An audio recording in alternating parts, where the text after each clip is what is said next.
first of all, congratulations to my team, especially to my players. I think all the credit goes to them because we anticipated this game that is gonna be a very difficult game. And first of all, it's not because of our form, opponent's form, but because of the pitch. I believe that every team in top division in Azerbaijan league deserve better pitch than to play on this one. But of course, you don't make it an excuse, but to play for like technical teams that like to control the ball and like to control the ball with possession is almost impossible.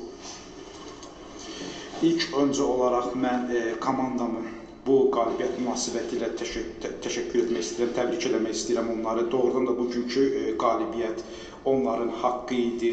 Düzdür, biz öncədən bilirdik ki, bugün bizim üçün çox ağır, çətin bir oyun olacaq. Bu ağır, çətin oyun iki komandanın formasından yox, daha çox meydançanın səviyyəsi ilə bağlı idi. Mən düşünürəm ki, top divizyonda oynayan komandalar daha yaxşı meydançalara layiqdir. Bunu sadəcə bir bəhanə kimi qəbul eləməyin. Çünki texniki cəhətdən yaxşı olan komandalar üçün bəzən burada topa nəzarət eləmək həqiqətən də çox çətin olur.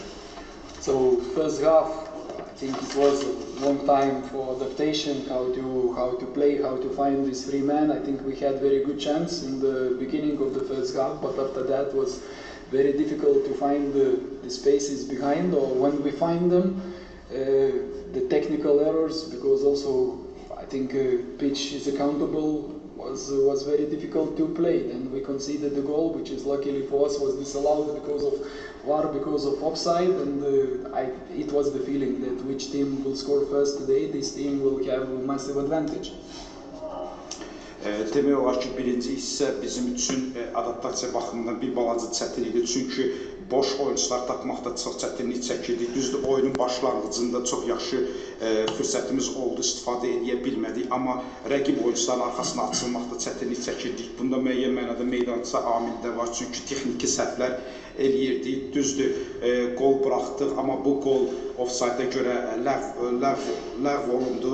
Ondan sonra ikinci hissə bizim üçün.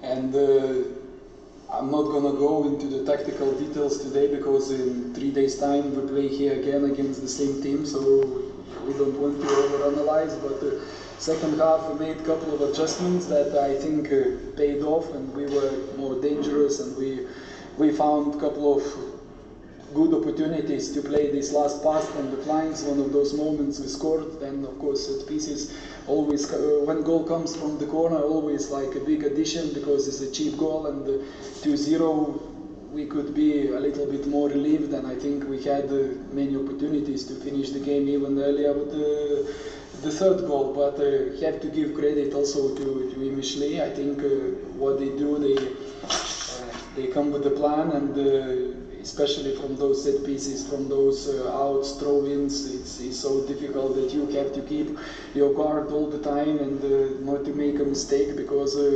always, like you can sense that the danger is there. So that's why when I started this monologue, I mentioned that credit goes to my players, because on that pitch, in that difficult environment, and that concentration was there, the fighting spirit was there, and now the result is maybe 3-0 looks big, but it really does not say how difficult was this game. Əlbəttə, ikinci hissə başlayarkən mən düzdür, taktiki detallara burada danışmaq istəmirəm, çünki biz eyni komanda ilə 3 gün sonra yenə qarşılaşacaq. Düzdür, ikinci hissə biz daha çox təhlükələr yaratdıq, daha çox cinahlardan son ötürmələrimizi daha da yaxşılaşdırdıq. Küncdən zərbə ilə fərqləndi, 2-0 önə keçdik. Düzdür, 3-cü qolu daha erkən vuraraq oyunun taleyini həll edə bilərdik. Bunun üçün də çoxlu qol fürsətimiz oldu. İkinci qoldan sonra komanda bir balaca rahatladı. Amma burada İmişlinin də haqqını vermək lazımdır. İmişlinin özünün məxsus oyun planı var. Outlardan olsun, istər standart vəziyyətlərdən olsun, çox yaxşı fərqlənə bilən komandadılar və çoxlu təhlükələr yaradırlar və biz bu oyunda ikinci hissədə çalışdıq ki, səhvlər eləməyək və ona da nail olduq.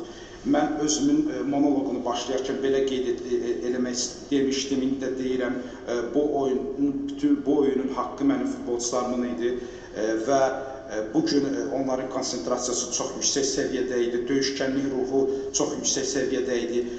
Baxmayaraq ki, hesab 3-0 oldu, amma bizim üçün bu oyun o qədər də asan alınmadı.